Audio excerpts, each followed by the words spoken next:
All right, no, make no bones about it, everybody. This is a blisteringly bad football team, and I'm disgusted that I have to explain that I'm talking about the Titans and not the Texans. The Texans hold that ignoble designation of being the best 0-3 football team in the league right now, but the Titans are really, really bad. They are struggling.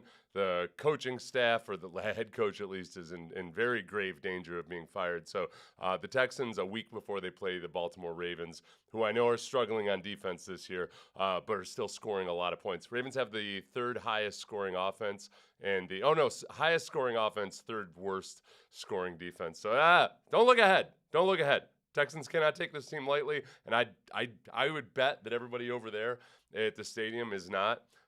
Traffic is fine on I-59 for anybody that's curious. This is the problem. The offense, right? We know this. Who's to blame? Everybody. Everybody. I would say the offseason strategy for rebuilding the offensive line. The offensive line hasn't been completely to blame for a lot of the poor pass protection, but the left side certainly has. We'll see how much more Juice Scruggs plays than Laken Tomlinson tomorrow. So the offseason strategy for rebuilding the offensive line. The tight ends and the running backs have not been good in pass protection either. We'll watch a clip of that later. The very little speed on the field. And part of that is as we get to Nick Caley and this ratchet version of the New England Patriots offense. They just don't have a lot of speed on the field, and they're not playing the rookies. And yet, I am optimistic the Texans are going to beat the Titans. Don't worry, I'm not going to be all pessimistic this whole time. It's just that it's a grave situation. They really need to win this football game because the Titans are just flat out not good. When it comes to this offense, there are a lot of moving parts. And there's times when CJ Stroud looks like he's still trying to process all the moving parts because CJ Stroud hasn't played as well as I think he's capable of. But I can see the reasons for it.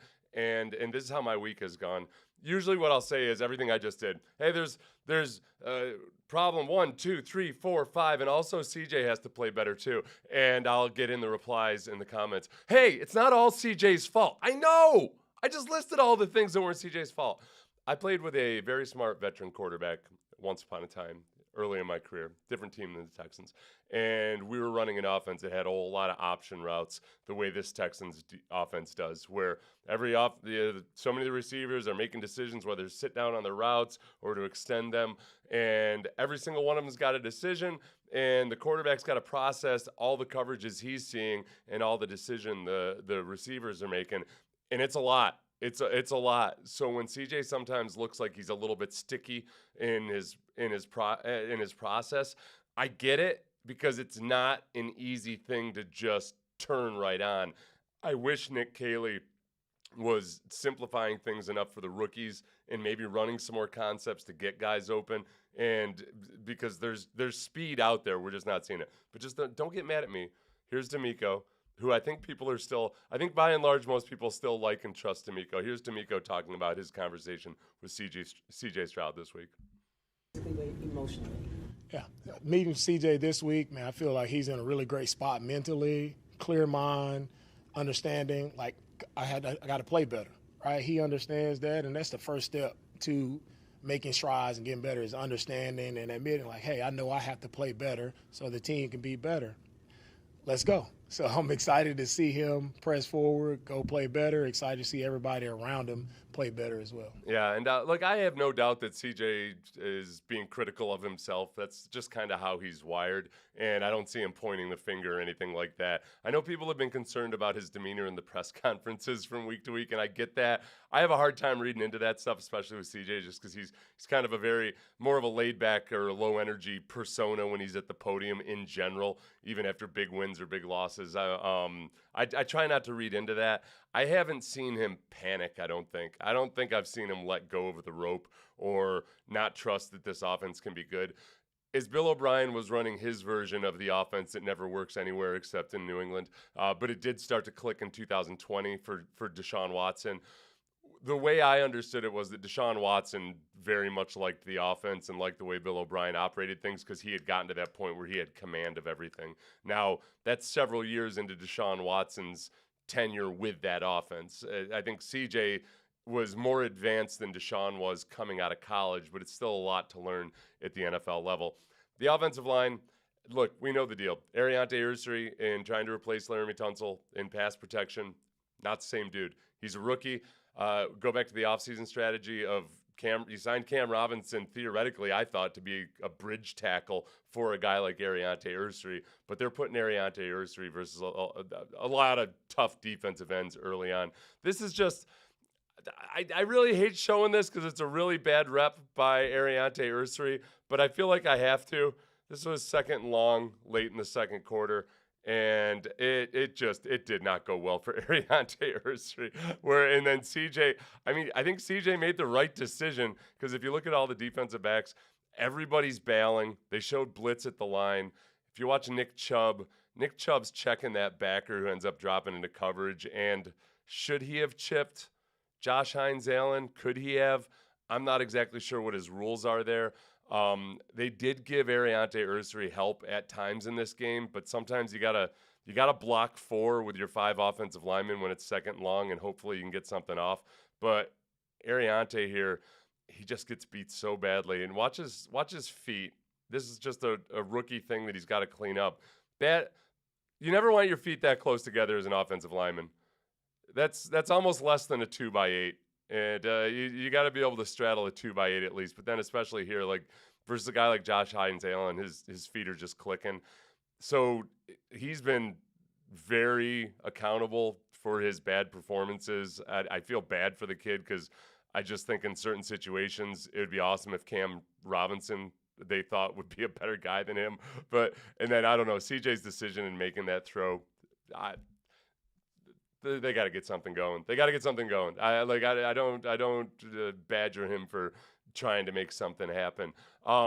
This is probably not a day where Ariante Ursery would need as much help. The edge rushers for the Titans are not nearly like some of the just ferocious pass rushers that he's seen in the first few weeks. Jeffrey Simmons still does exist, but he's an issue for the inside guys. We'll watch and monitor that closely, obviously. But we talk about one thing that can help versus the blitz. CJ Stroud is the second worst graded passer against the blitz by PFF. And again, not nearly all his fault. But they're just having speed on the field and then using them as options. If we watch Jaden Higgins here, I'm not even going to criticize anything about the play call or the underthrow or anything like this. Jaden Higgins is at the bottom, and right next to him is Christian Kirk. Both those guys come free. CJ goes with Jalen Noel, but just watch at the bottom Jaden Higgins, that speed. And, him, I said Jalen Noel, didn't I? Christian Kirk. He went to Christian Kirk. He's got speed. Figure out a way to use it, Nick. You're burning daylight on this. So I do all this not to act like the Texans can't possibly get anything done. The Titans are a horrible defense. Horrible defense. They have not blitzed a lot. They've gotten 2 sacks on the season, and one of those is by a defensive back who just tapped the quarterback who was already going down.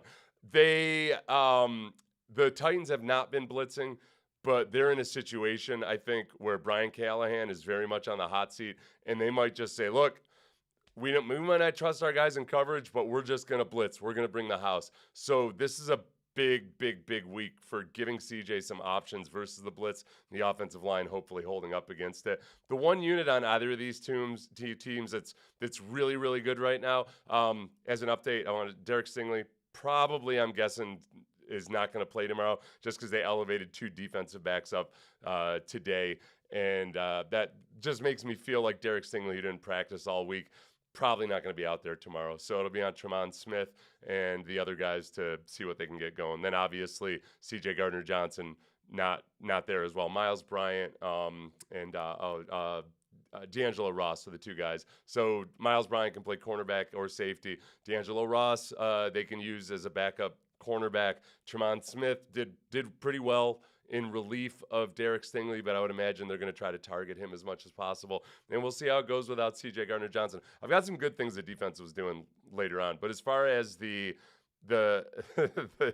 Texans pass rush versus the Titans offensive line and Cam Ward, the rookie quarterback, Cam Ward has been sacked at least 4 times in each of his 3 games. So he's been sacked 13 times in the first 3 games, but he's been remarkably consistent at how regularly he gets sacked. They're averaging 133 passing yards per game. This is an awful offense. All the reports on Cam Ward is that by rookie standards, he's everything you want. He's shown a willingness to play within the system because, a lot of people were worried that he worked outside of structure too much, but he's being forced into these situations where he has to play out of structure.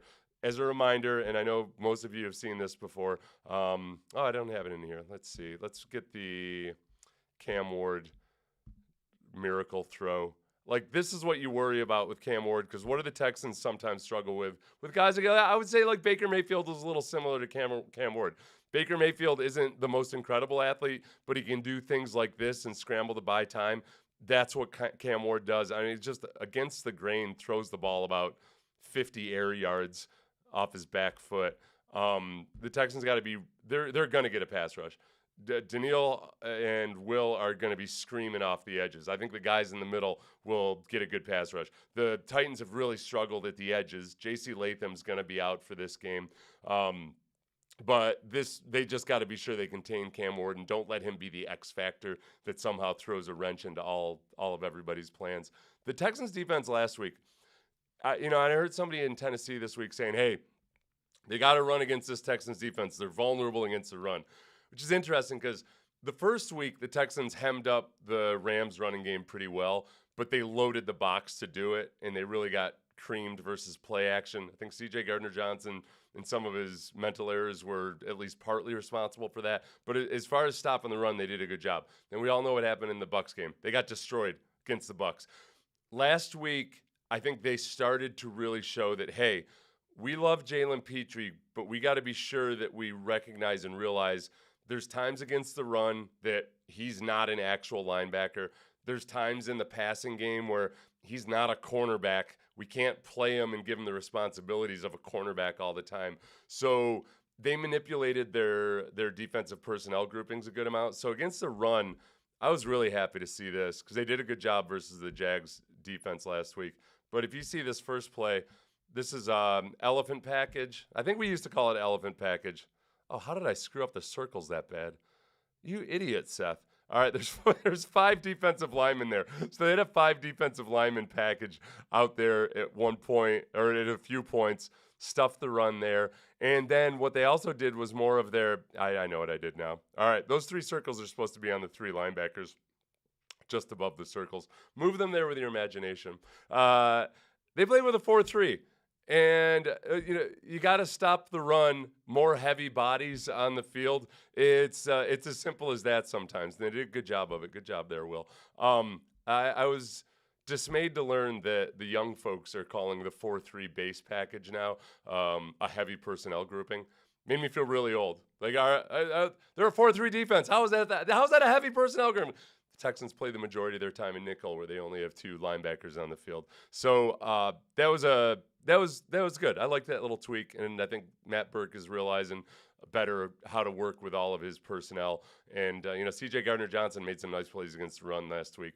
But it's I feel confident in this game. I think ultimately the pass rush is the biggest thing that just tips this game way in favor of the Texans. And then I think the Titans, if they do end up blitzing a lot more, they might have some success because the Texans have not been able to pick up blitz as well, but I don't think they're a good enough defense to be good at it all the time, and there's going to be times where guys are exposed, and Nico Collins is going to come open, or maybe they hit Jaden Higgins more. So optimistic about this game, but I want to see things starting to click for C.J. Stroud, and again, I say that without blaming C.J. for the issues that he's been having.